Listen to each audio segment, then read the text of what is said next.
Hmm?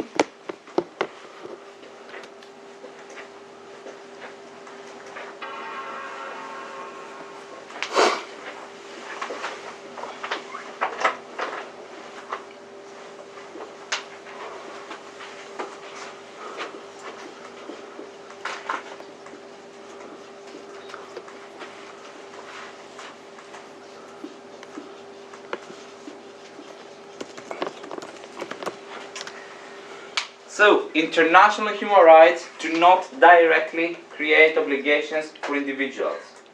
How can I be protected when another individual is infringing my rights? So the state has an obligation. The state has an obligation, yes, and you would put this in which of the three strands?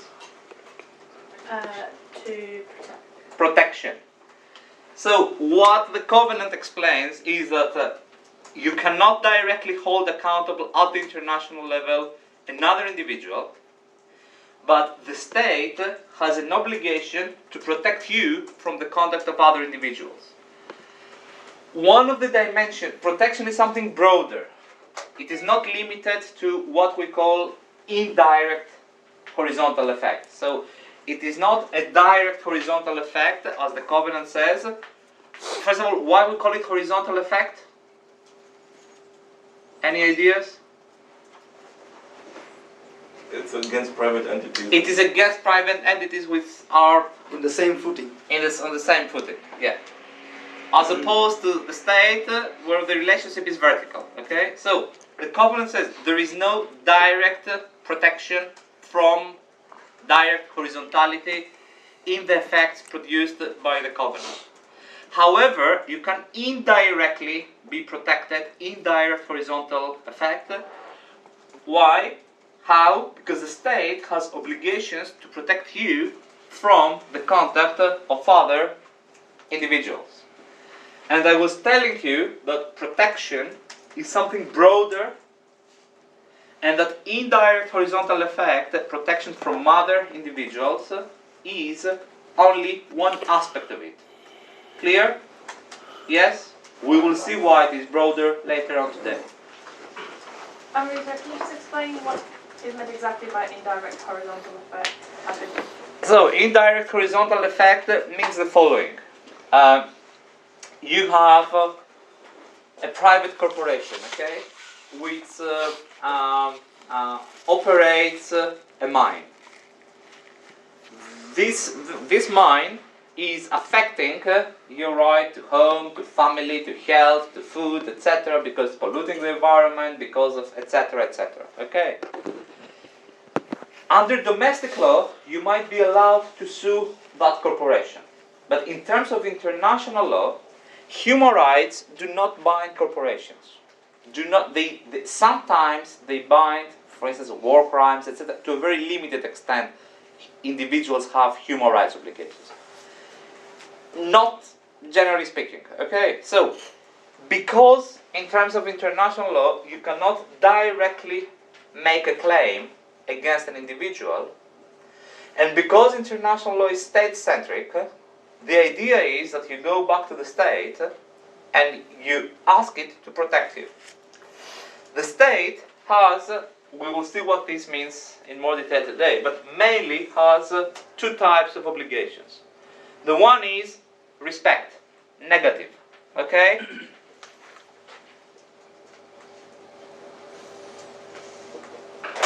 The second one is positive. Negative means that the state should not, through its own conduct, pollute the environment, affect your family life, home, etc., etc. Positive means that the state has a duty to take action in order to protect you from the mining company. How they will do that? Any ideas? Impose fines. One idea. Other ideas? Regulation of the conduct of corporations. Other ones? Stop it altogether. Stop it or sanction it. Yes. Other ones? Yes, through taxes. This is indirect. Yes. Yes, but it has anyone done international investment law here? No. This may amount to an indirect expropriation. So corporations are very sensitive. Why? Because there are two ways, grosso modo, to interfere with an investor, a foreign investor. Either you directly take the company and you say, this is no more yours, this is nationalized. Or the second one is states, sometimes they are smart, in brackets, they say, yeah, it is still your property. However, 200% increase of taxes. Yes, this is a mining company, but the environmental protection regulations are that high, that strict, that you cannot do. So this is indirect expropriation, and corporations are very sensitive, okay, with regard to it. Other ways through which a state can protect an individual from the contact of another individual, a mining company, in my example. Other ways? Is it the same thing that the state should require companies to provide impact assessments of their activities on the environment? Yes, which was also in the judgment that I gave you to read today. Yes, other ones? By legislation, as you said, like environmental legislation. Legislation, yes. Is it only the parliament? What are the other? Or they have also The code by guidelines. Civil speaking. Sorry. Okay. Oh, they have to have remedies, effective remedies in case of. Okay, what do you mean by effective remedies? So, like any instruments to go to court. Okay, so judicial protection. Judicial protection. Okay. What do you want? What you wanted to say? Do you have something to say? Hello. Have something to say? Yeah, I wanted to say that the courts or the judiciaries can give certain guidelines through their judicial decisions, and that should be progressively followed by that certain corporation, and they will be under observation that whether they are complying with that certain guidelines. More generally, so I need a regulatory framework, so I need the parliament to enact laws. I need courts to be in place so that they can effectively be protected through judicial means, and I need also the executive to enforce this. So police, prisons, etc. So the entire state apparatus needs to be in place and to effectively work in order to protect me. And this is why I was telling you last week that protection is not an obligation of result, but of means. You remember that we were discussing this? Yes? Yes? No? Yes, everyone? So the state is expected to do the best it can do. And this is associated with, this is a key word in paragraph 8.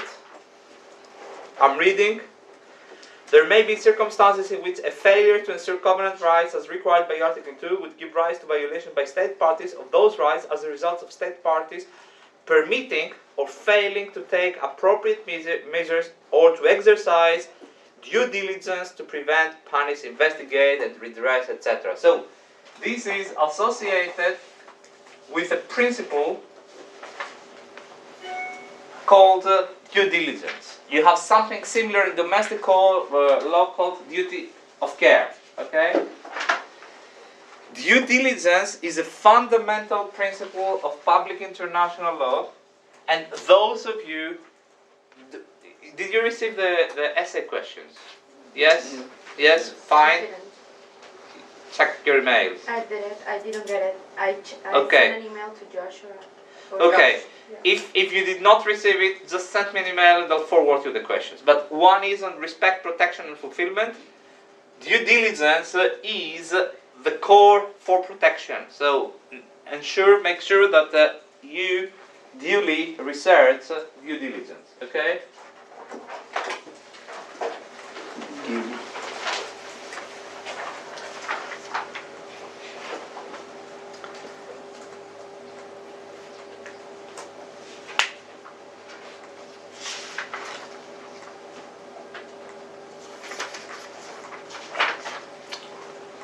I keep this here because we will use it also for the International Covenant on Civil and Political Rights. There are two more ideas I would like to very, very briefly discuss with you from General Comment 31. The first one has to do with paragraph 10, okay? I'm reading. State parties are required by Article 2, paragraph 1 to respect and to ensure the covenant rights to all persons who may be within their territory and to all persons subject to their jurisdiction. Okay? What is meant by that? Any ideas?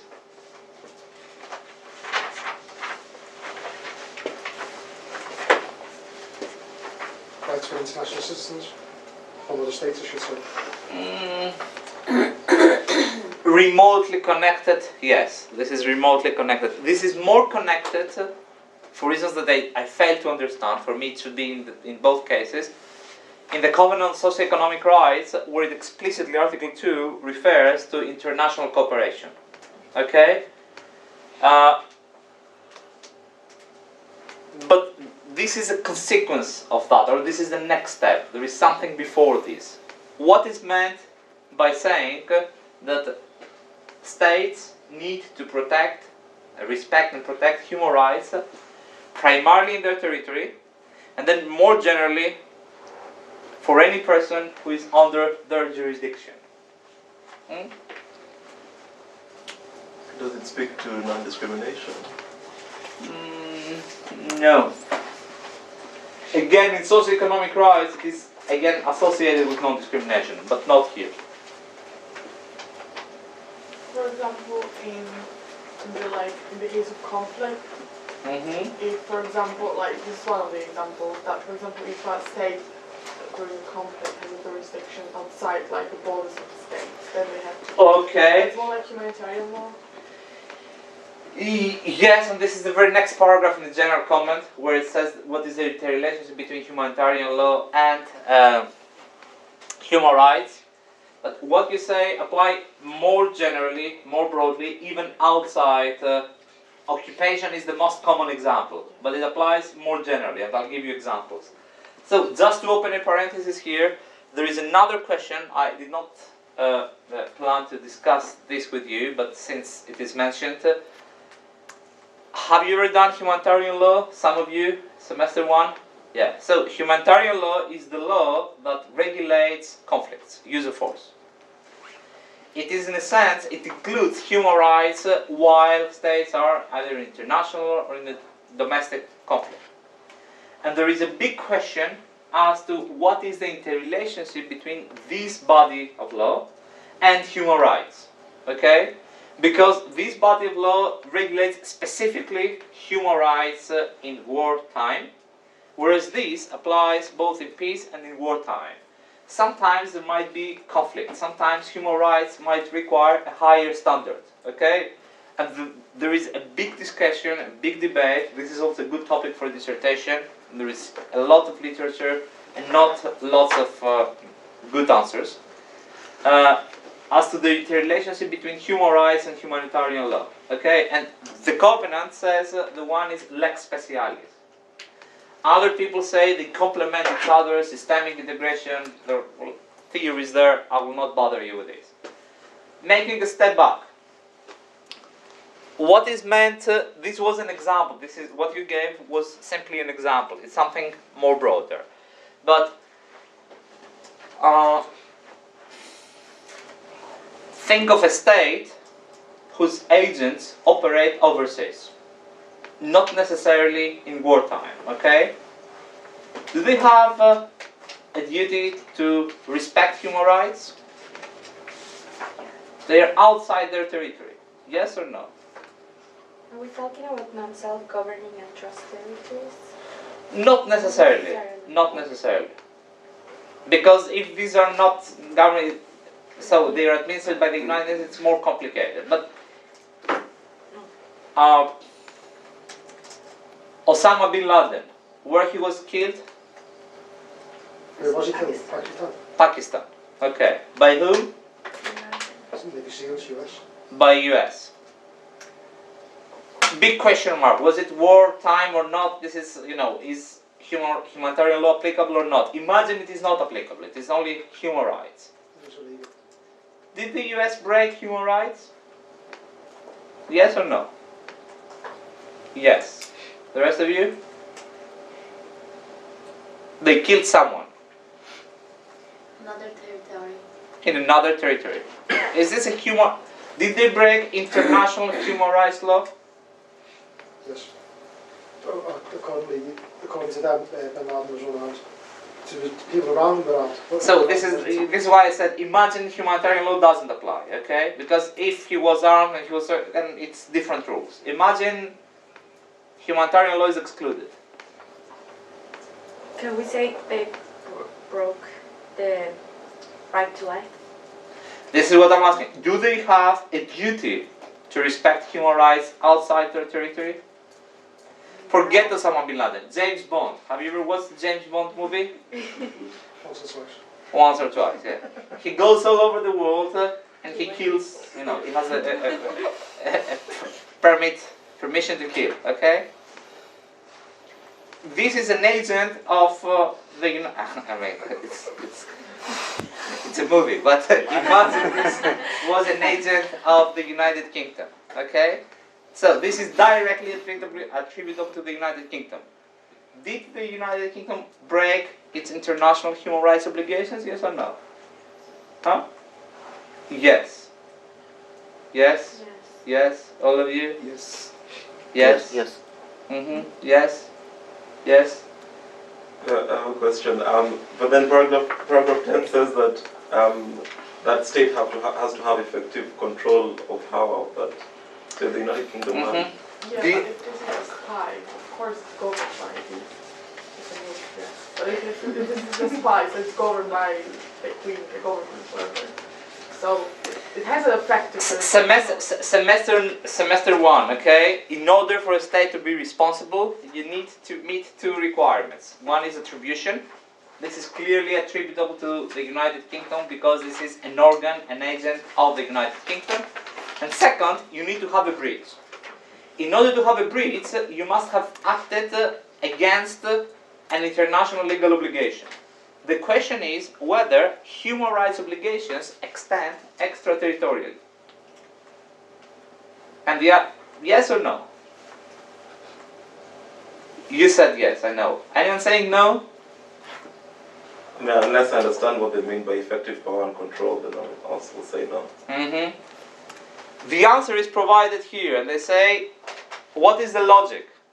In principle, the rule is that the state has human rights duties only in its territory. Okay? Then they say, second step, you may also exceptionally have human rights obligations if someone is under your jurisdiction. And then the legal question is, what is meant by under your jurisdiction? When is an individual under your jurisdiction? And this is one of the most thorny, political, and from my perspective, disappointing as well, debates in international law with regard to human rights protection. Why? Just to make the long story short. The Covenant says a precondition is that the person is under your effective control. So you control that person. De facto, factually, in reality. This clearly applies in the case of occupation. If you occupy another land, another country, then you are controlling what is happening in that country. You are extending your jurisdiction. And in that case, you're responsible.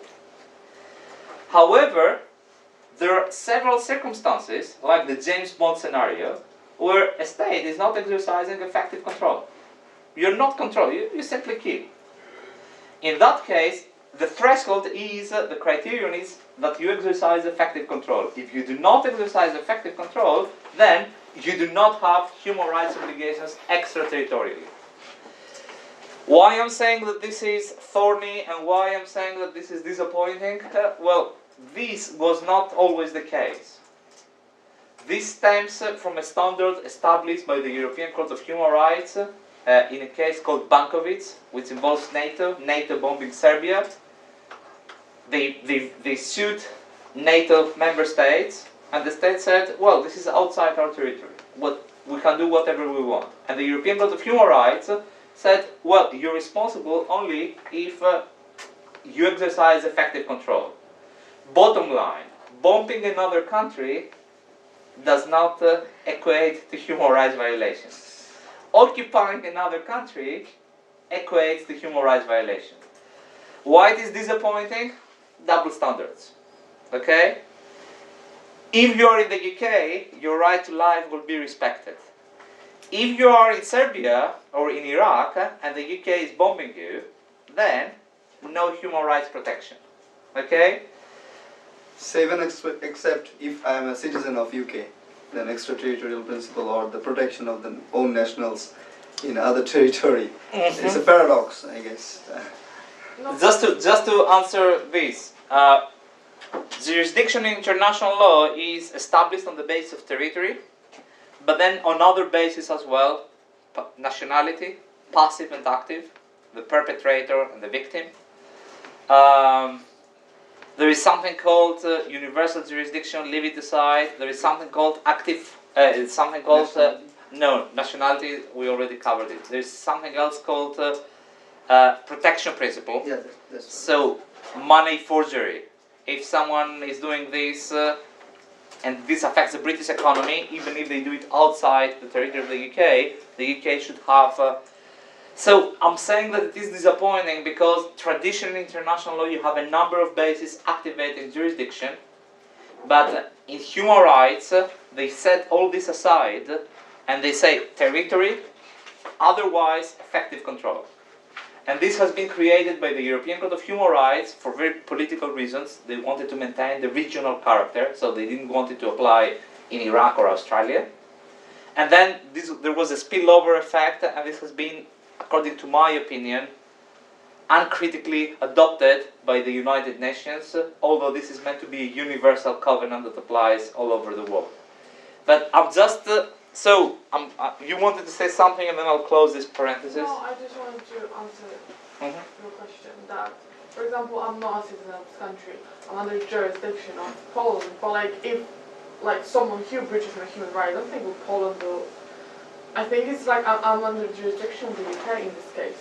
If I leave here. It depends. Sometimes, for instance, in criminal law, they establish jurisdiction on the basis of passive nationality, meaning that if their national is the victim, they are allowed to prosecute the person even if the crime took outside their territory. Yeah. Okay, the basis is territory, but then you have exceptions. Yeah. And the point here is that in international law, they stick to territoriality. And then they apply a threshold, a test called effective control in order to extend outside the territory of a state human rights protection. I have written extensively on this is one of my favorite research areas.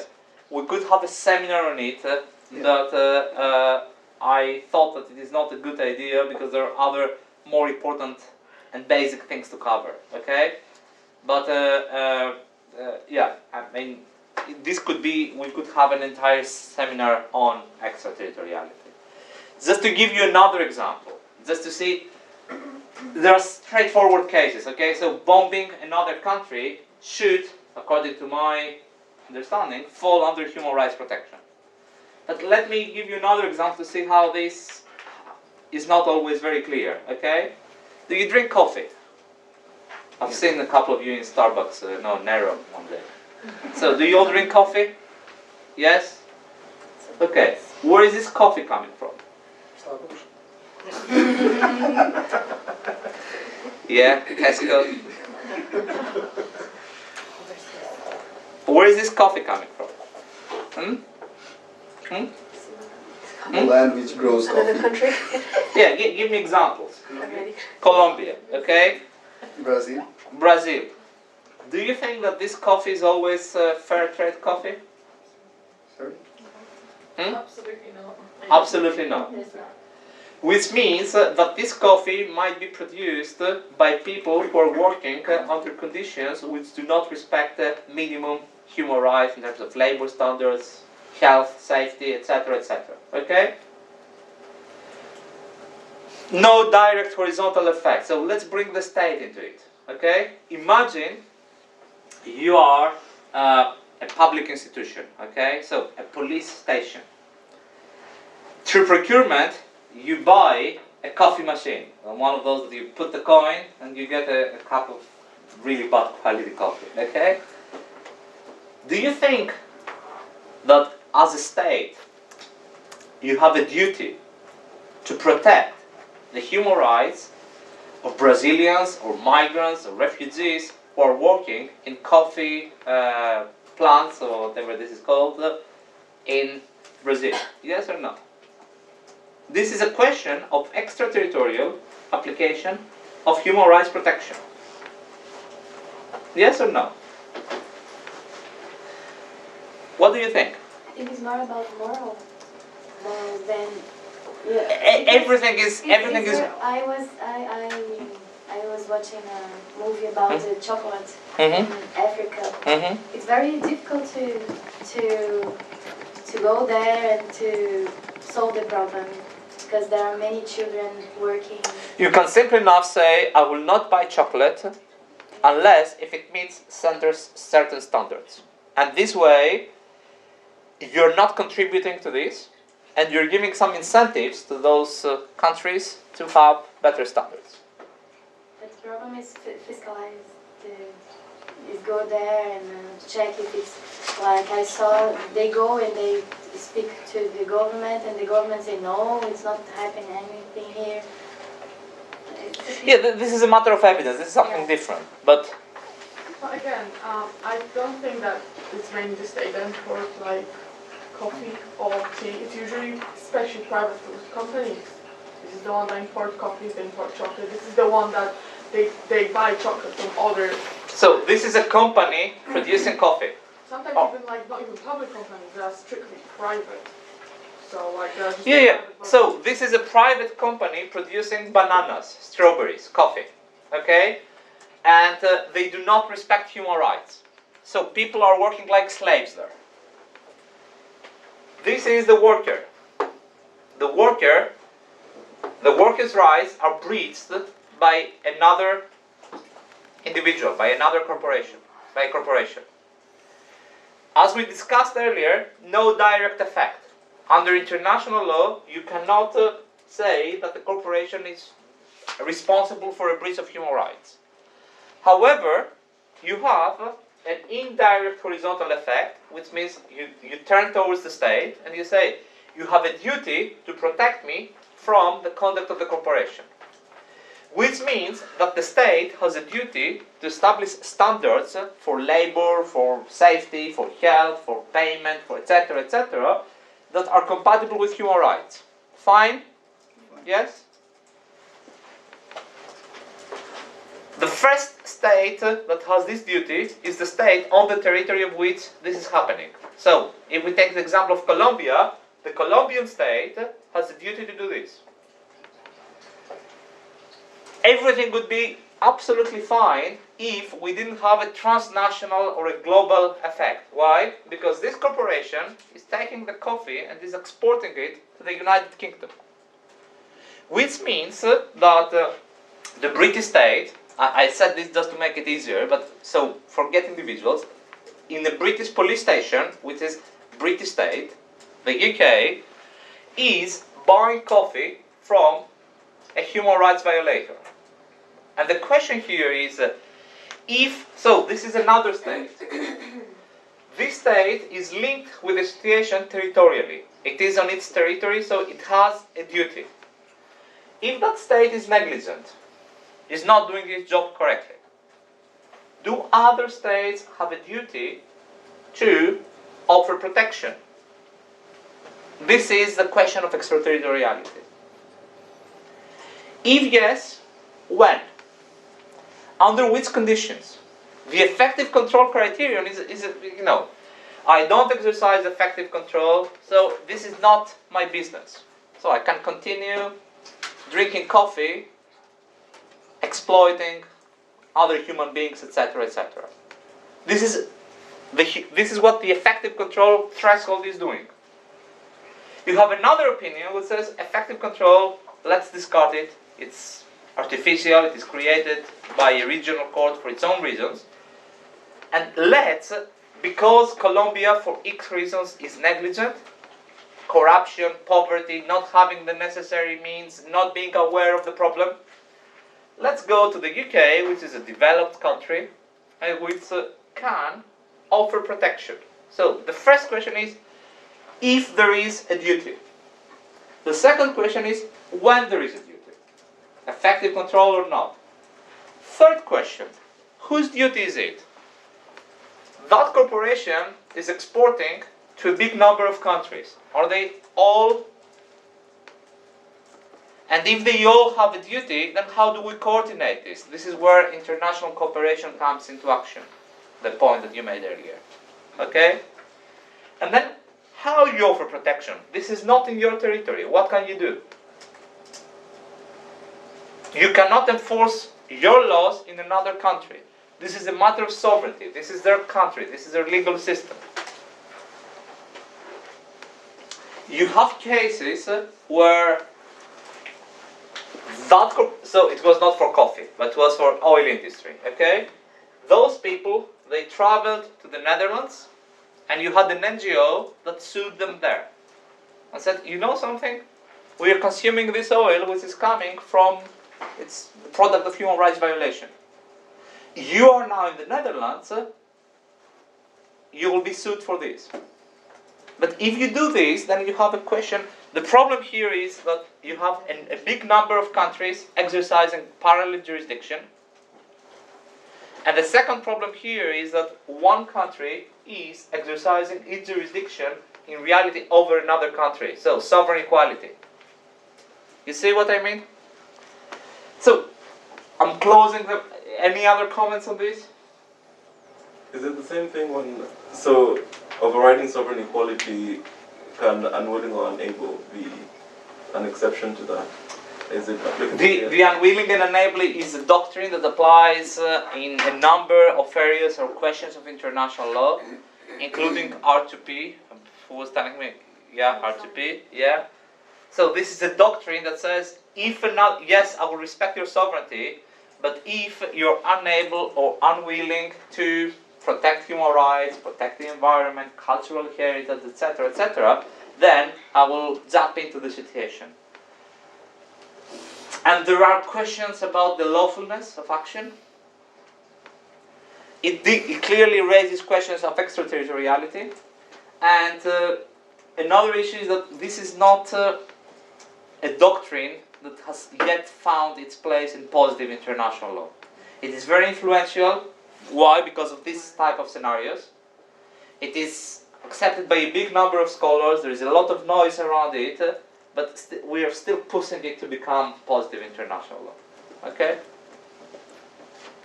So this was the first parenthesis I wanted to open.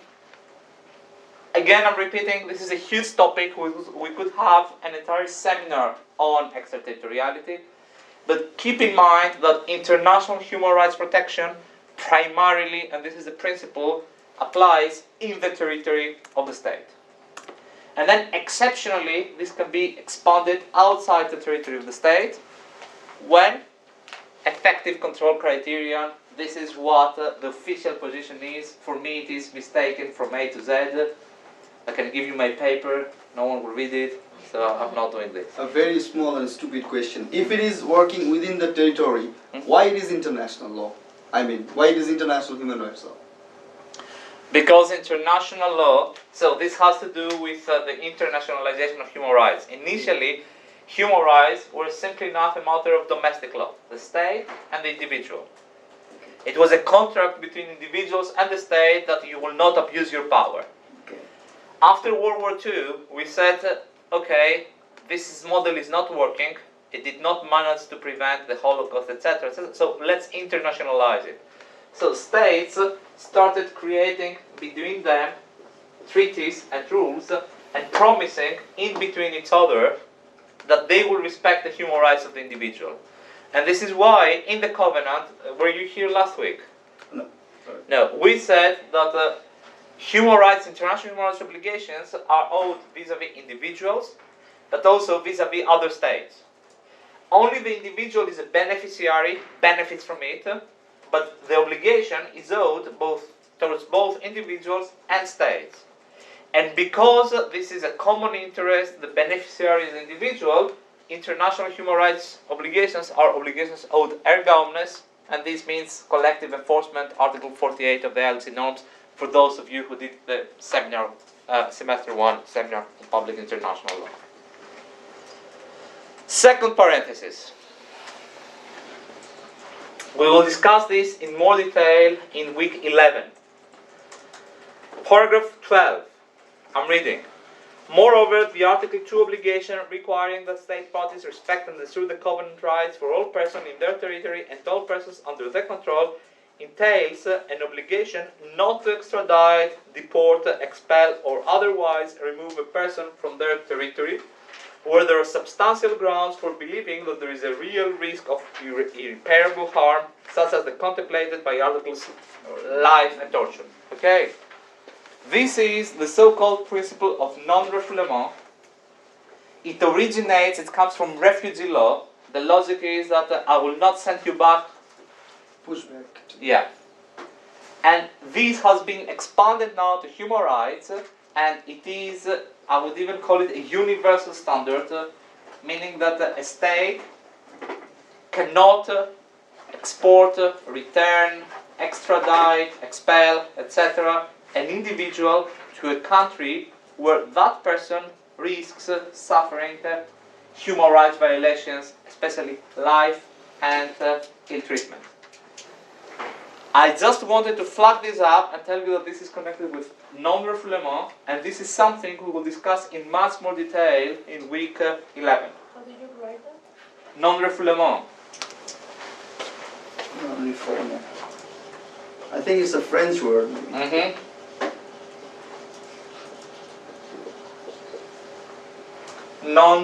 Refoulement.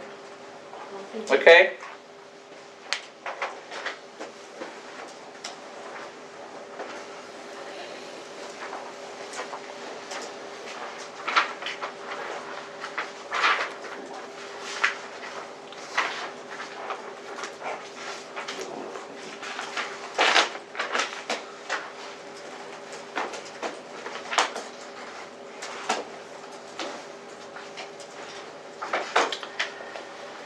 So, I'm moving now to socioeconomic rights, okay? There is a covenant, the United Nations Covenant on Social, Economic and Cultural Rights. And I want us to do exactly the same. I want us to focus on General Comment number 3, which is the equivalent to General Comment number 31 for economic rights. And there are two main points I want to discuss with you.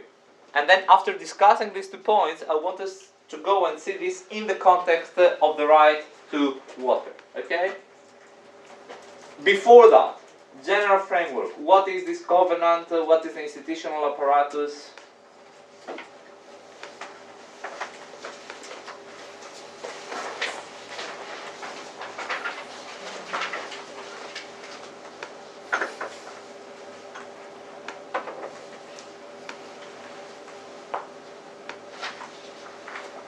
Right to basic resources.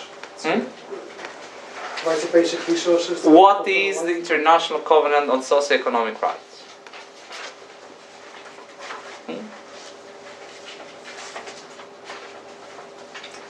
It is an international document which further elaborates the rights enshrined in UDHR regarding socioeconomic rights. What kind of document? What is the legal nature of that covenant? Soft law? It's an international treaty. It is an international So treaty. it's binding for the states who have signed it. Okay. Mm-hmm. Who has signed that treaty? Or who can sign that treaty? Not who has, who can sign? Who cannot sign. Who can sign? All members of the United All members of the United Nations. So it is meant to be a universal treaty for the protection of social and economic rights. How different is it from the International Covenant on Civil and Political Rights? In terms of structure, logic behind it?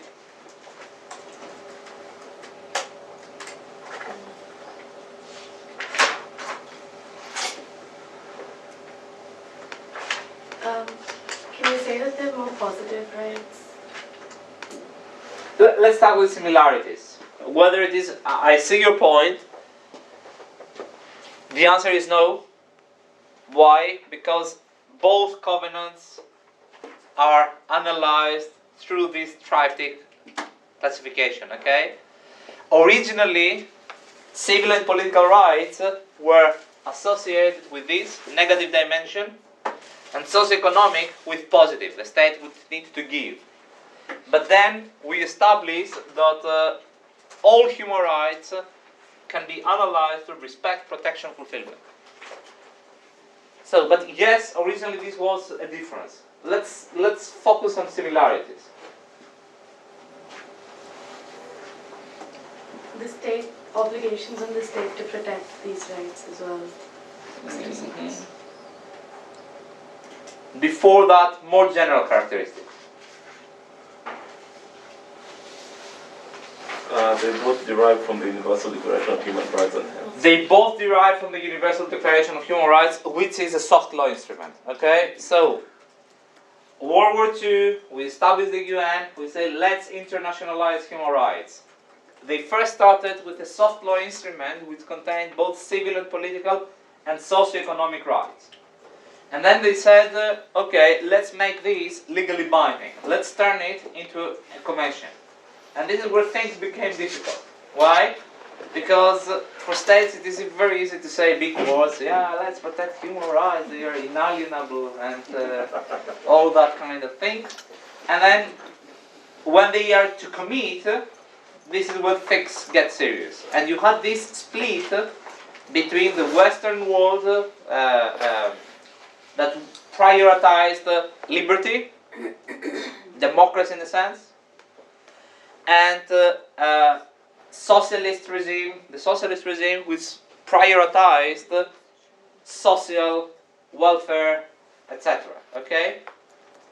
So the second treaty, socioeconomic rights, corresponds to what we call the second generation, because this is, historically speaking, it followed after the Covenant of Civil and Political Rights.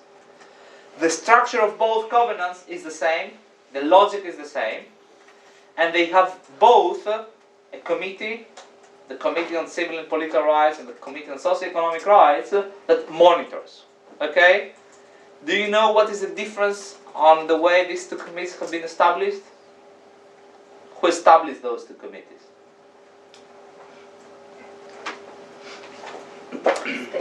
The first one has been established by states in the covenant. The second one was not meant to have a committee, but this was established later by the Economic and Social Council of the United Nations. So it is a secondary organ of the United Nations.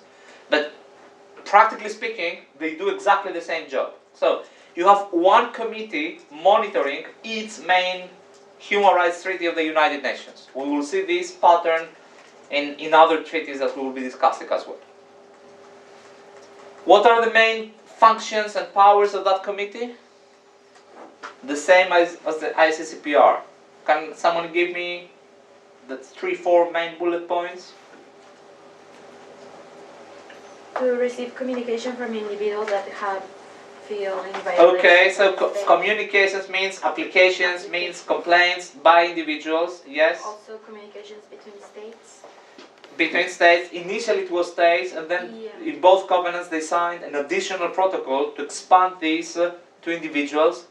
At the moment, only very small numbers of states have ratified the protocol for individual complaints. So I think it is something like 10 states only that have accepted individual, the competence of the committee to receive individual, which means it is much more easy to make a complaint about civil and political rights as an individual than for socioeconomic rights. We will see why. Other key functions. Receive reports from the states. It receives reports and then it And delivers, it does scrutinizes. recommendations, Yeah. yeah. So reporting, it invites states to report about the human rights performance, and then it gives them, in a sense, feedback. It delivers a report which says, well, this law is not compatible with this, you should change this policy, etc., etc. Okay? And then general comments like the ones we are reading here. Okay? Okay. Have you all read the general comment number 3? Yes? Everyone? Okay. 2 main ideas to discuss here. First point is in paragraph 1. Those obligations, the obligations under the Covenant on Socioeconomic Rights, include both what may be termed as obligations of conduct and obligations of result. What does it mean?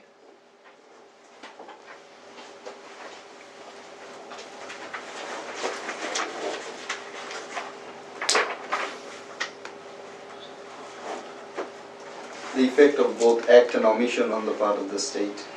Yes, good point. Can you elaborate? Okay, these obligations includes the state party to perform certain things to and also refrain from doing something which will potentially violate the socioeconomic rights of their Okay, so both not to act and be proactive, yes. Other keywords, what do they imply here?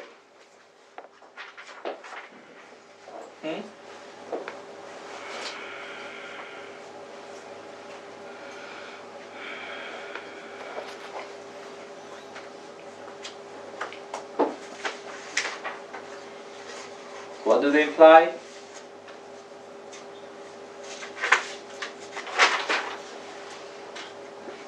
Sorry, can you say again? 1.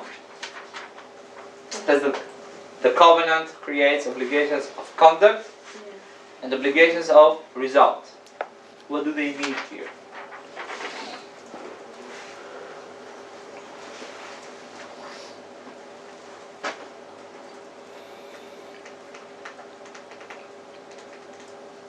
Come on, guys.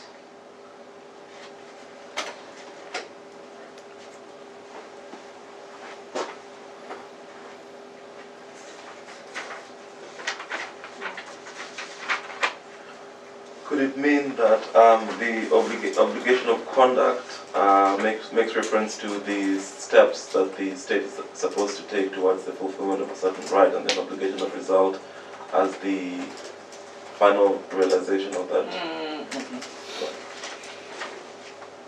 The state has to be with obligation to respect and obligation to protect. Where would you put this? Respect conduct, I would say. Respect conduct. Yeah. Yes, and Protect result. what it writes here. Yeah, that's true. Yeah, so result. Result means, or conduct means the same thing. You can find this term as due diligence, obligation to protect, obligation of means, obligation of conduct, qualified obligations or duties. All these mean exactly the same thing. Okay?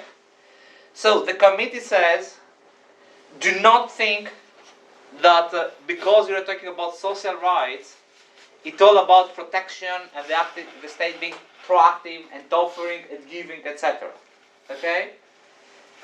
The human rights obligations enshrined in that covenant have both a negative and a positive dimension. Okay?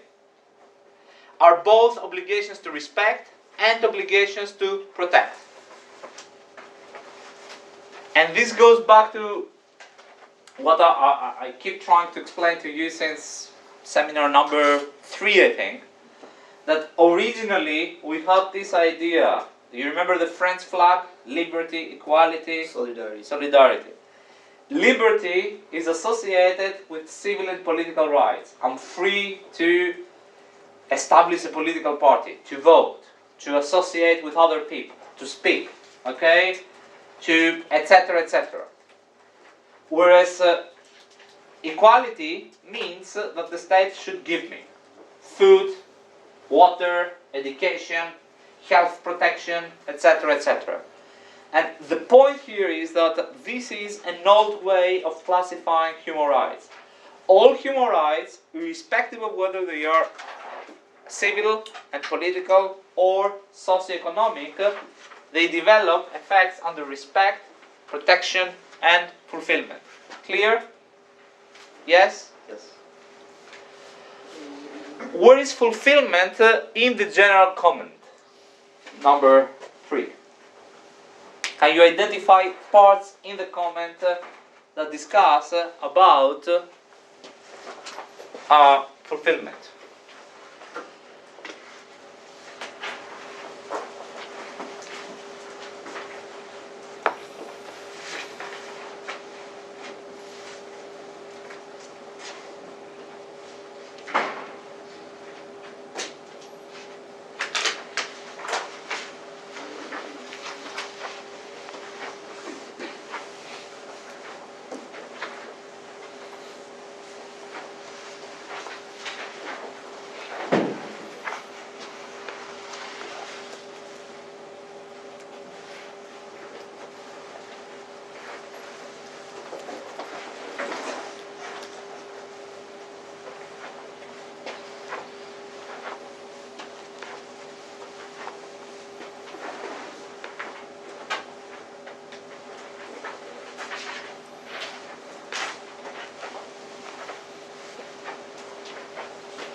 Paragraph 3. Can you read it?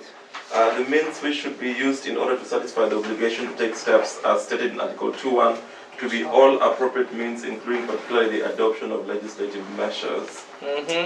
Will it apply to fulfillment only? No. No. It will also apply here. Yeah. Other parts. The provision of judicial remedies would be protection or... All of them. Okay. Progressive realization as Where did you find this? 9, point number 9. Can you read? Here.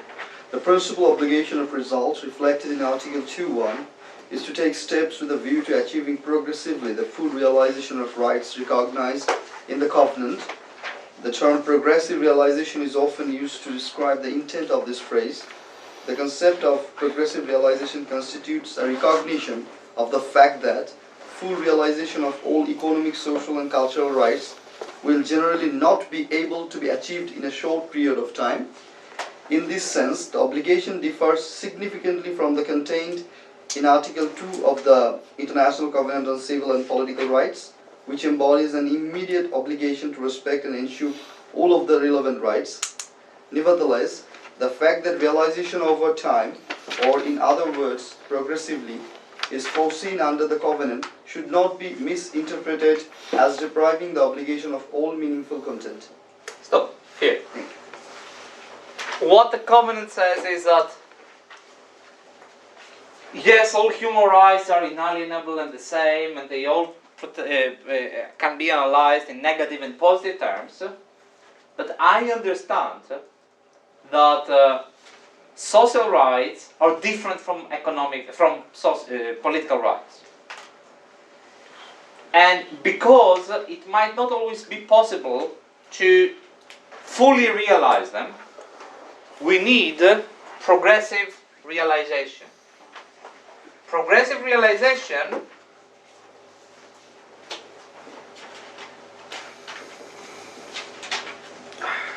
means that I understand I'm not yet in a position to offer you the standards I would like to offer you. So, not all places in this world have good quality water. Just to give you an example, drinkable water. I'm not in a position to do it right now, but I will progressively, as a state, realize it. I will create policies, I will create a strategy so that I can improve gradually the quality of water. Clear? Yes? Okay. 2 questions for you. First one. Why it is not easy to fully realize especially socioeconomic rights? My argument is that exactly the same applies also in civil and political rights. But here it is more obvious. Why? Any ideas? First, mainly because of the scarcity of the resources Scarcity of resources. of Okay. the given country. Other Uh, factors? Maybe second one will be unenforceability of the right. What do you mean by unenforceability? Specific. Lack of guarantee in the constitution as to the judicial enforcement of socio-economic rights in a particular country. Yeah, I'm opening a parenthesis here to everyone there. We sometimes have the tendency to give magical dimensions and proportions to legal documents. If something is in the Constitution or this one that is considered to be a global bill of international bill of rights, so like something like an international constitution, means nothing unless we give it effect. So the question is why we cannot give it full effect. Scarcity of resources is a pragmatic reason. Other reasons. My point is here, let's not fetishize legal documents. They are just laws, okay? Let's see in practical terms how it works. Because it's related to the life of people, and it's like the society should be more prepared to do things, and something that takes time. Yes. Other reasons?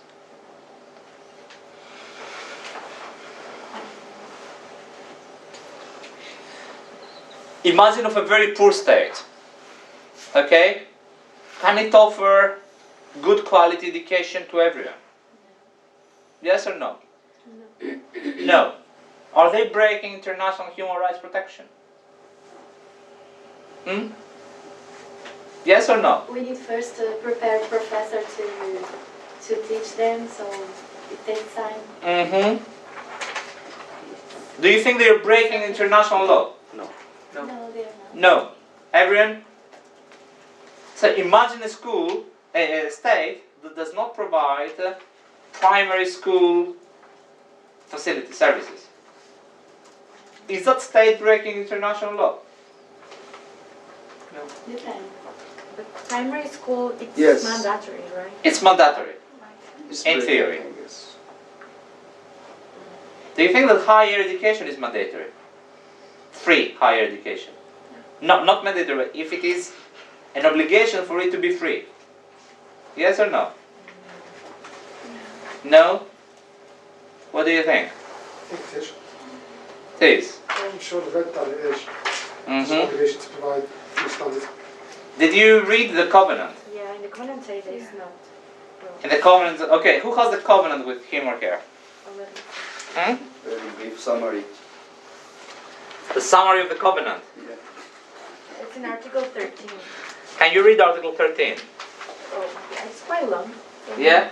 I have a shorter version of Article 13. I'm just focusing on the paragraph I want you to focus. Does it say It's this something about? Right. Sorry? Does it say something about people who are equivalent? Is it something about intellectual? Right. The state parties of the present covenant recognize that with a view to achieving the full realization of the right, not right now, but full realization in the future, in an ideal world, okay? Secondary education, blah blah, higher education shall be made equally accessible to all on the basis of capacity by every appropriate means, and in particular by the progressive introduction of free education. Do you pay to be here? Yes?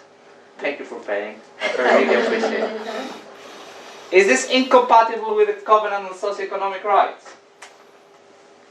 Especially looking at the UK, it's a wealthy country, so I think you'll be able to provide free education. If Poland is able to provide free education from 5-year-old till when you finish your PhD, why UK can't? Why the UK can't? Okay, good point. Other questions? Other arguments? What I did is I gave you a specific example to make it more tangible so that we can debate, and then I'll go back to theory. So, do you think that the UK is breaking the International Covenant on Socioeconomic Rights when it makes it pay fees for higher education? No. No, No? because Article 30 says So primary. capitalist communists. Yeah? Let's see what the capitalists have to say. Because Article 13 especially embodies that, it enshrines that primary education should be free, not... I just read the text, and a summary of the law is not a good basis to discuss. Sorry. Nursery school, primary education is mandatory. Secondary school as a teenager, that's free. Higher education is an option, so you pay for it. In the UK, yes. But the Covenant says that progressively this should become free. And this part, the fulfillment, the logic behind it is that yes, you're not in a position to provide free education, free higher education to everyone at this level, but you should make steps towards it. This is the goal. This is, and you need to have a strategy for it. So, is the UK breaking the Covenant? You say that they're not because the idea of student loans is that that's what's making it equally accessible to everybody. They give whether it is or isn't. Okay, yes, good point. I think the UK, they took the steps forward because in the medical law, it's a model. Most of the students, they are British, but they didn't pay for their... Okay, the United States, did they break the Covenant? They're so expensive to study. I know, Crazy. I've been there. They were paying me. But I think the UK, like the universities want to raise the price per to pay per year. I don't know if it's true, but it's what I heard that they want to raise in the next years. So what's the steps that UK takes to lower the cost or make it free when they raise the fees? Just for me, it's not logical. I think I would be inclined to agree that because of the new steps that they are taking with the National Student Survey and other means, they're actually actively trying to raise the fees, like you just said. However, at the same time, the way I look at it is technically I have £52,000 worth of debt hanging here in my head, but realistically it's not really a debt, it's going to be a minimum repayment. So even though they're raising the fees, effectively I'm not going to see much of an effect on me once I've reached, say, a certain threshold for a wage. So on paper they're raising them, but in reality it's still sort of free education. Let's move these to healthcare. Okay, in the United States you don't have, Obamacare is almost dead now, it will be dead soon. So you don't have free health, you don't have free NHS. Are the United States, which by the way are not bounded by the Covenant for very obvious reasons, but had they been bound by it, would they break it? Yes or no?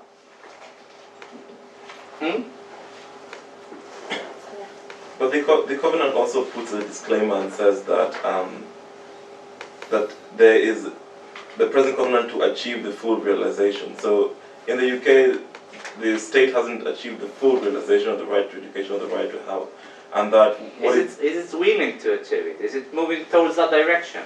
Because this fulfillment part.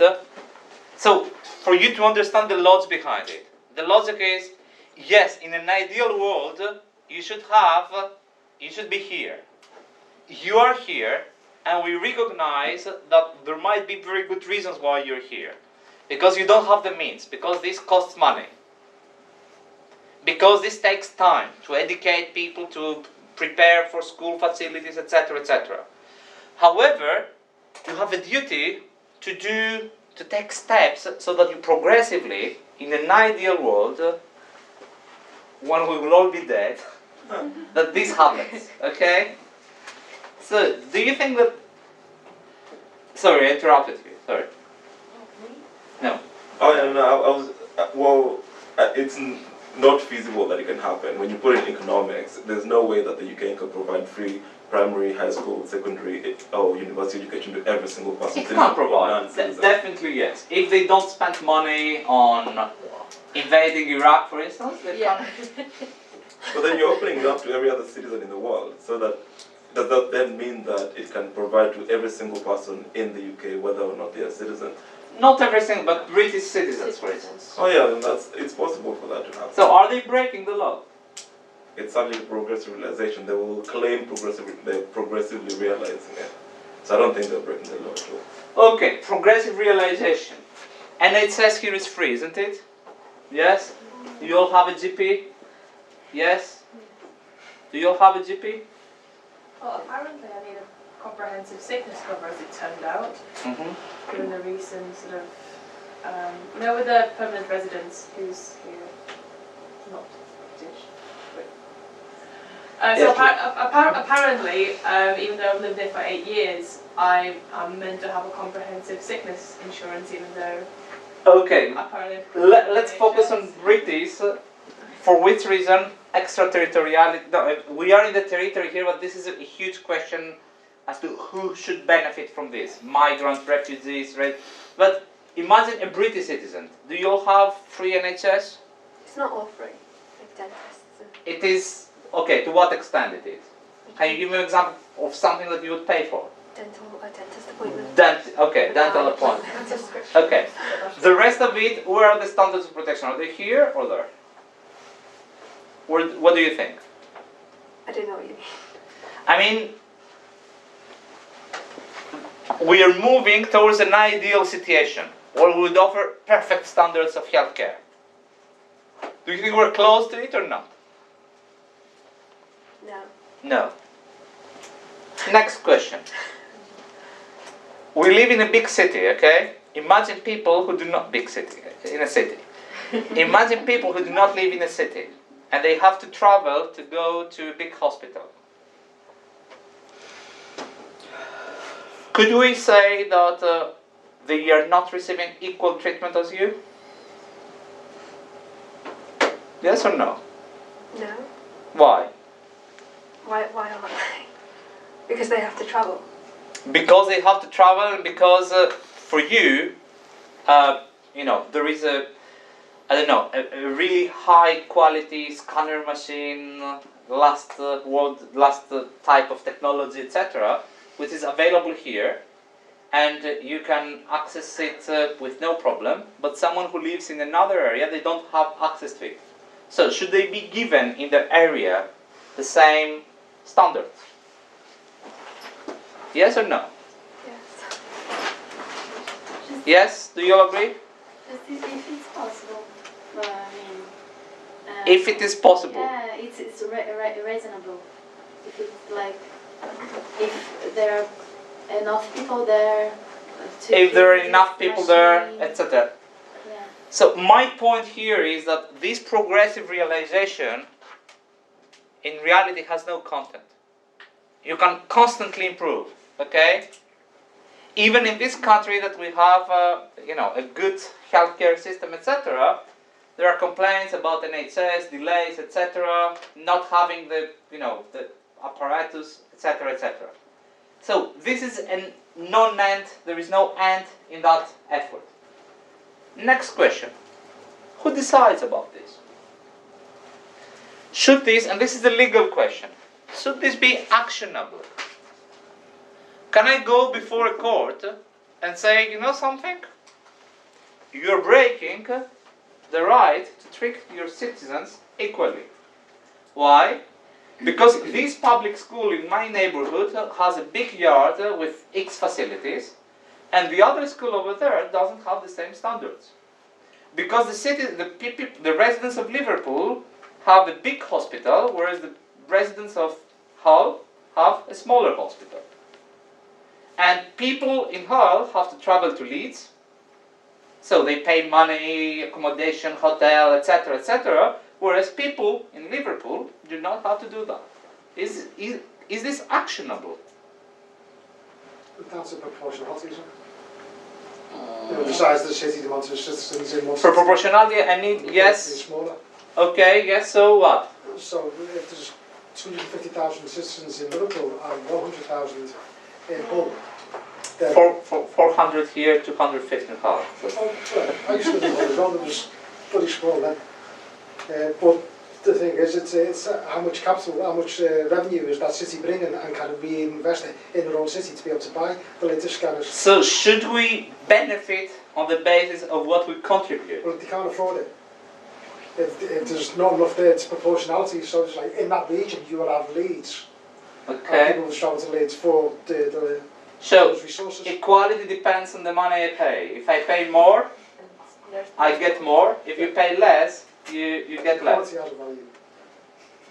I come from a small town in Midlands called Grantham, where they, in the last 2 years, they shut down the emergency unit, and obviously we have Lincoln, we have Nottingham nearby, which is about a 40-minute drive. So there's been actual cases of people dying Mm-hmm. due to a lack of resources in the area. They haven't got a hospital. It's not a case of it's a small hospital versus a big, like, there isn't an emergency unit. Mm-hmm. I'm not sure whether they would be able to argue that, okay, yes, there's no resources, there's people dying though. I don't know if they would have any kind of claim. So the question is, does this translate into a legal claim? Can you say, the question here, just to make it easier for you, this is clearly actionable. You go to the judge. So let's apply this in a social right, okay? Or social. This is a wrong terminology, but right to water, okay? Right to health care. If someone, so health, if someone harms directly, if the state directly harms your health, then you can go before a judge and you can say they are causing a result which is prohibited by human rights, and the judge will say, yes, you shouldn't do this. This is easily enforceable. We go here. The state needs to protect you. You can go to the court and judges will say, well, the state should take steps, the state should provide, but this is an obligation of means, contact. The state should act to the best of its ability. And then you have judges who say, not having an emergency, how you call it, in that area is in breach of the duty of the state to protect. Or the judge can simply enough say, well, it is not my call to say if we should have an emergency facility in each and every small village or small place, town in the UK. This is a question of progressive realization. Therefore, me as a hand, as a judge, I have no competence. What should be here? This is not actionable. This is political. This is actionable. And the question I'm asking you is, A, if you agree that this not be actionable, so that judges have no jurisdiction over these questions. And the second question is, how do we distinguish between those two? Which, by the way, is part of the essay I gave you too. How do we distinguish between these two? Those two is clear. In that case, this is directly attributable to the state. In that case, the state needs to protect. But then, there is a fine line. I need to protect means I need to create hospitals. I need to have an ambulance in every small village. This costs money. If we throw it in the third category, then we say, well, this is a question of progressive realization. We should all aim in an ideal world that university should be free. We are not yet in a position to do that. Why? Because this costs money and we cannot do it for everyone, etc. So what we are doing instead of that, we created a policy, a program, a strategy so that people can go to the banks and get loan that they will repay in the future. So this is an alternative. This is a way towards fulfillment which is not yet possible. But then the question is when judges should be allowed to set standards. Could we go to a judge tomorrow and say, the covenant says that ideally higher education should be free. This is not the case in the UK. This is why I'm making a claim against the British state, and I want it to give me back all the money I took from the bank to repay my loan. Yes or no?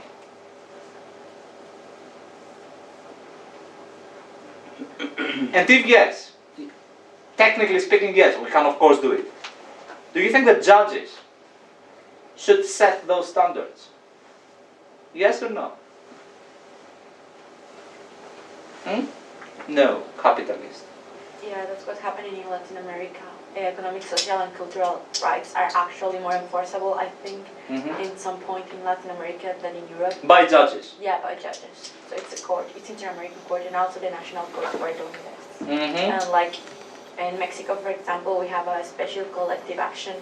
So if a community needs something and it's not provided by the state, you can go to a court and actually ask for it. And the state has to like try to do the same in the States. It's not gonna happen. You will just pay the money to the lawyer. Yeah. By giving certain liberal interpretation of the constitutional provisions, the Bangladeshi court is also doing the same. They are judicially enforcing the socio-economic rights by saying that it is indispensable to enjoy the other rights because these rights are very closely related with the basic rights such as like right to life. So, if you read the comment or the comment on the right to water, they are doing to a certain degree the same. And it is very easy for judges to make constructions. It is very easy for judges to say, well, every single small little village in the UK should have a helicopter just for emergency situations. It costs them nothing. How they will do it? They will say, this is associated with the right to life, the right to health, the right to water, the right, etc., which are associated with human dignity. I'm a judge. This is my job. I have the authority. This is my judgment. And then they send the bill to the government. Do you think this is good or not? This is to some extent good because They're not perceived as, well, in the context of Europe, where there's a lot of resilience to any kind of sort of judicial activism, I'd say. It would, I wouldn't agree with that, but yeah. it's just not sort of feasible. I think there would be a lot of backlash potentially to the courts. Yes, practically speaking, yes. But what I'm asking here is, what do you think is the right thing to do? If you were a judge, or if you chose a country to live in, would you want it to be a country where you would have rights that cost money, and then you have judges who set standards and say, well, in terms of human rights, because they are constitutional, because they are associated with human dignity, because they are so good ideas, free education for everyone until they die. We all do free PhDs until we reach the age of 70, and from PhD we go directly to retirement. Do you think that judges should do this? I know what the judges did try. It reduced the quality of the education to meet the standard. Do you agree with this? No. So it's a political preference in the end of the day. Who is in favor of that? The first big question with regard to social rights, leaving aside the respect side, protection and fulfillment, is enforceability. Many countries did not wish to be engaged, to be bound by social rights. Why? Because they cost money, the state needs to provide. And if you transform this into a legal right, not to a policy, not to discretion, not a decision by the parliament and the executive, but if you make it a constitutional right, then these should be scrutinized by judges. And then you will have a non-elected elite who will tell you, this is a threshold. Every little village should have this.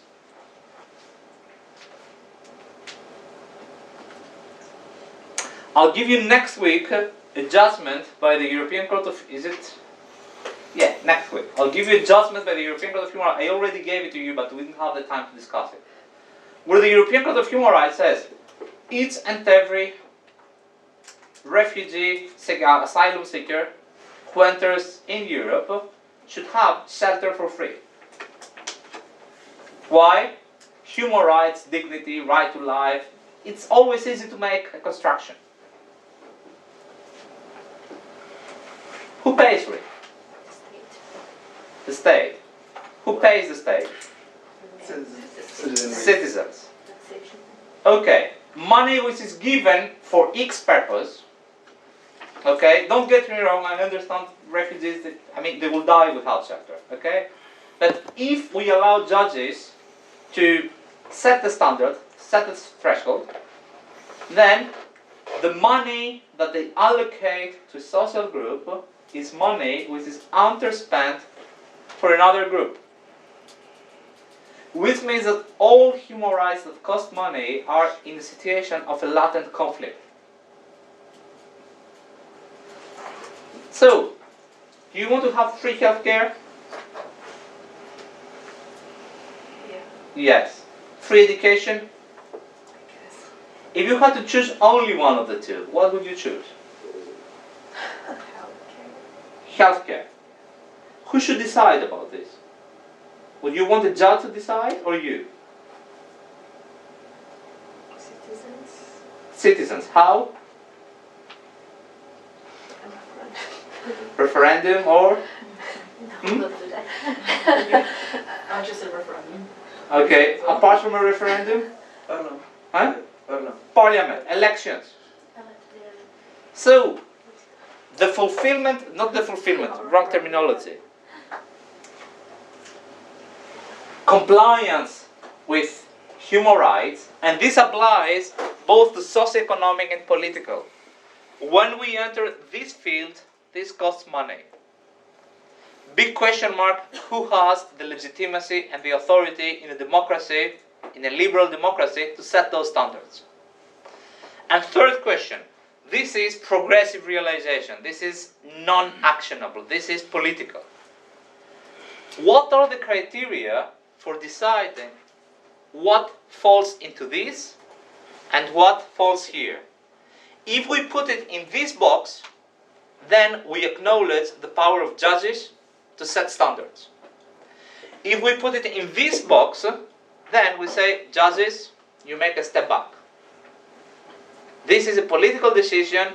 Yes, we have to go to show that we have an intention to progressively, in an ideal world, reach certain standards.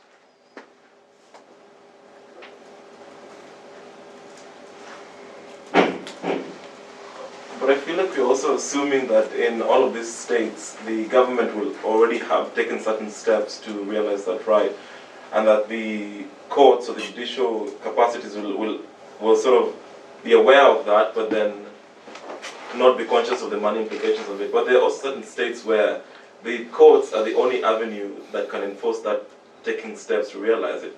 Where if the courts don't say anything or don't sort of make any decisions as to realization of that right, it's just no steps are going to be taken. So the UK is a different case, but if you go to certain other countries in the global south, for example, the court is a crucial component because it is the one that initiates the step making.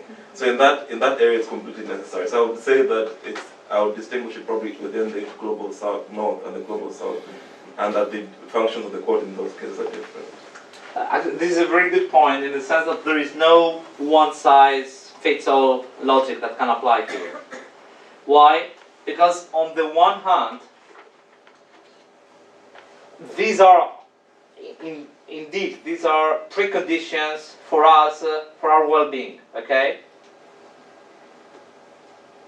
On the other hand, this costs money, and we live in a society, and it is a question of fair allocation of money, and what are the priorities, and who should have the authority to establish these priorities. If it is courts, or if it is the people.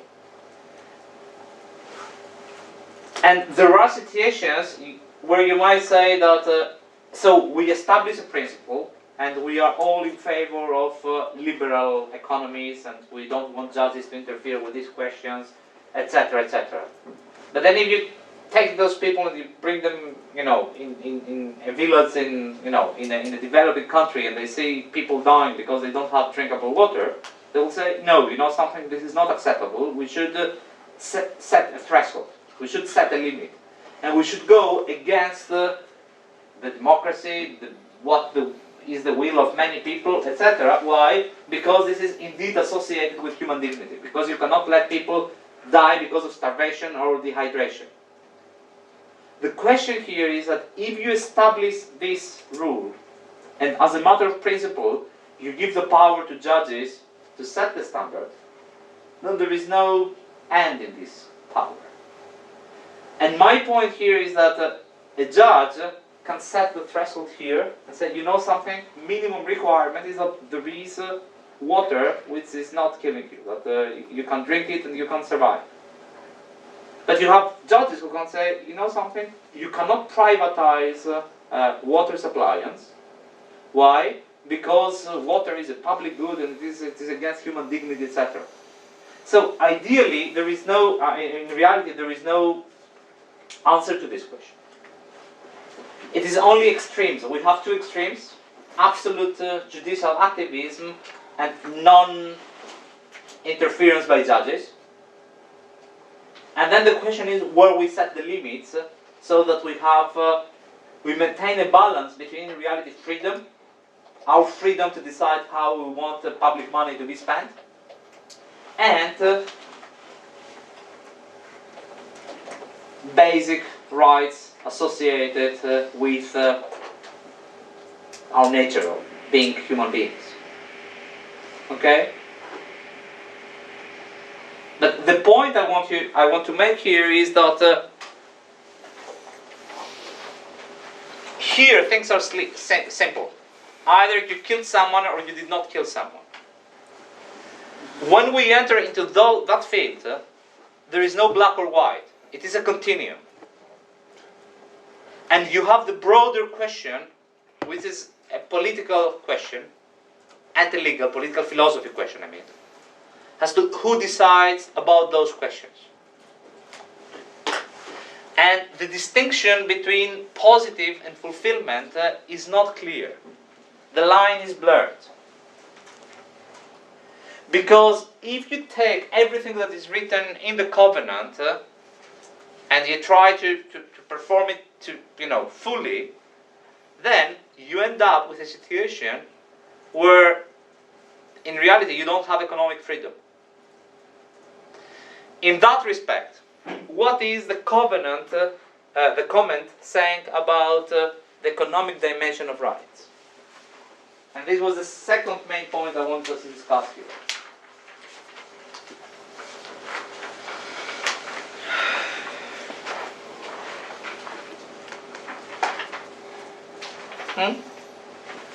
I'm reading.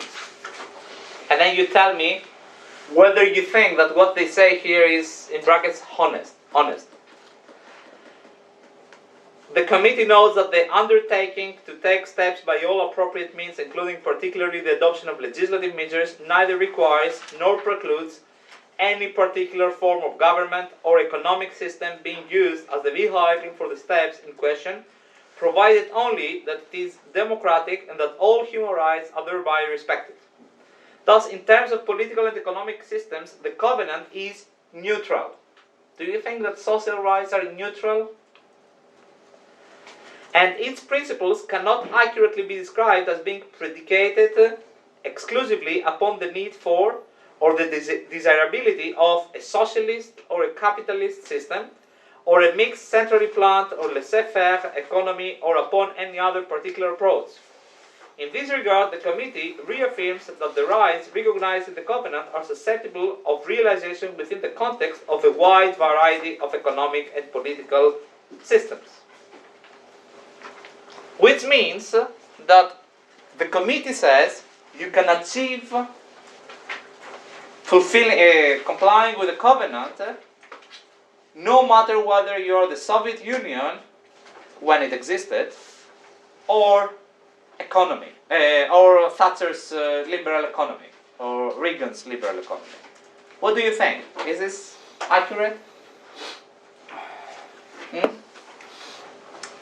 Or in order to be in a position to effectively respect, protect and fulfill social rights, you need in reality to limit capitalism.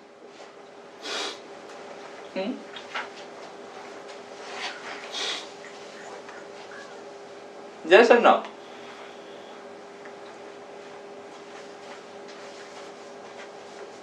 I didn't understand. Here's the question. The committee says,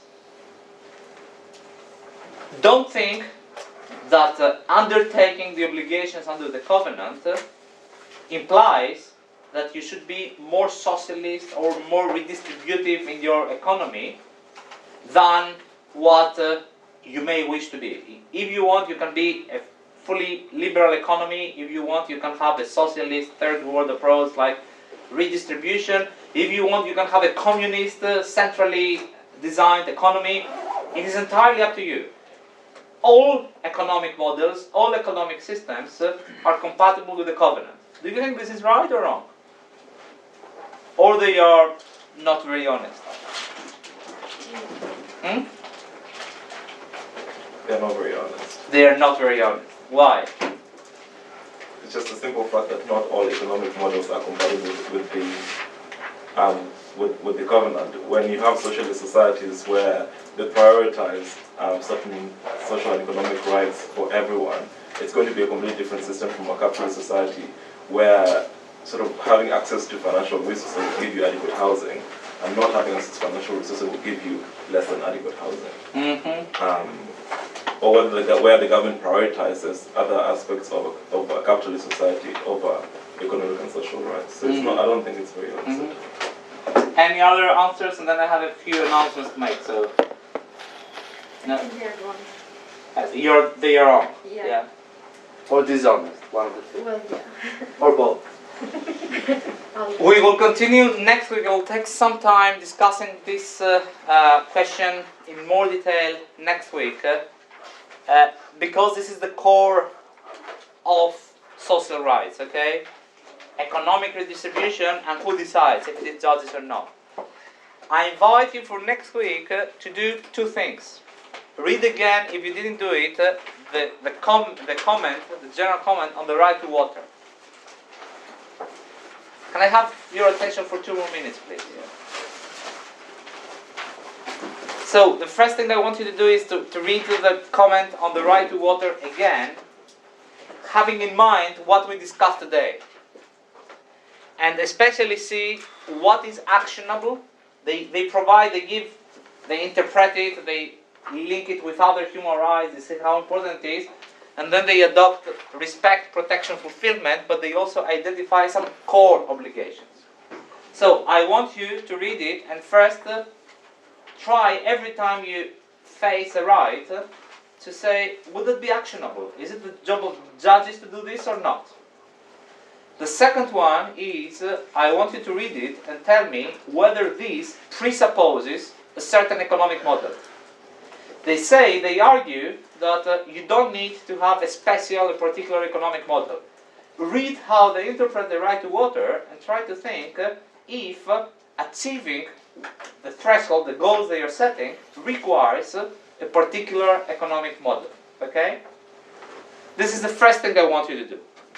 The second thing I want you to do is, and I might send you some bullet points regarding this, is to think for you what should be the criterion for equality. For instance, and this is a very old Aristotelian approach, We should treat equals equally and unequals unequally. What does it mean, unequals unequally? This is the basis for affirmative action, so quotas. We'll have at least 20% of women in the board. We will have, black or handicapped or, protection of certain social groups. Do you think that equality should be based on merit, on what someone gives? So, in Hull they pay less, they should get lower standards of protection. In Liverpool we pay more, we should have higher standards. Or on the basis of needs. So I should give more to those who need. So, merits, better students study for free, others pay. So, if you're smart, for free. If you're not very smart, you pay. Everyone the same, all the same. So, just think, what is equality for you? There is no answer to that question. It is associated with political preferences, the way we vote, or how much we are in favor of social rights or not. So it's a question of ideology in the end. And it is also a huge philosophical issue. I mean, the biggest philosophers, they have been trying to discuss what is justice and what is equality. So don't panic if you don't get an answer, or if you're inconsistent and you say, for university I want according to merits, for healthcare I want everyone to have the same, okay? Can I ask you to stop parking because... Very last point, 2 announcements. For week 11, we'll have a guest lecturer coming from the University of Manchester. His name is Antal Berkes, he's from Hungary. And we will discuss together refugee protection. Okay? It will be the same kind of model as the previous lecture we had.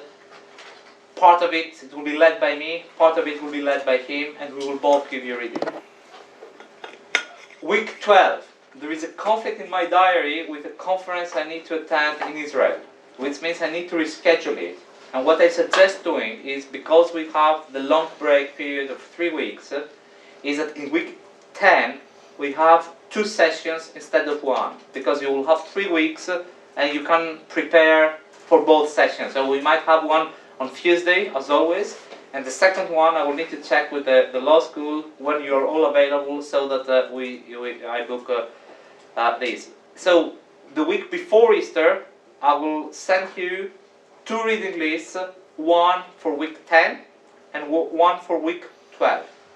And then the very last one will be the one on refugee protection, which remains unchanged in week 11, which also means that week 11 we finish, we have 1 extra week to prepare for your essays, other assessments, etc. Do we get a revision seminar at any time? I didn't plan to do anything like that. What I had in mind is that in the very last seminar I keep something like 15 minutes to discuss with you essays. But that's a week before it's due, isn't it? So it is. The last seminar is 7 days before the actual essay is due. So if you all want to do this, what I could do is I could make an extra session the week before Easter. Would that help you? All of you? Yes. Yeah. So is it okay then if I take something like half an hour extra next week in the seminar, if this room is fine, it's free? I'll check this today. If the room is free, I'll send you an email and we'll have an extra 30 minutes to discuss essays and to guide you. Take an hour. An hour? Yeah, because it's a classroom. I think it's a classroom. And there's a class. Okay.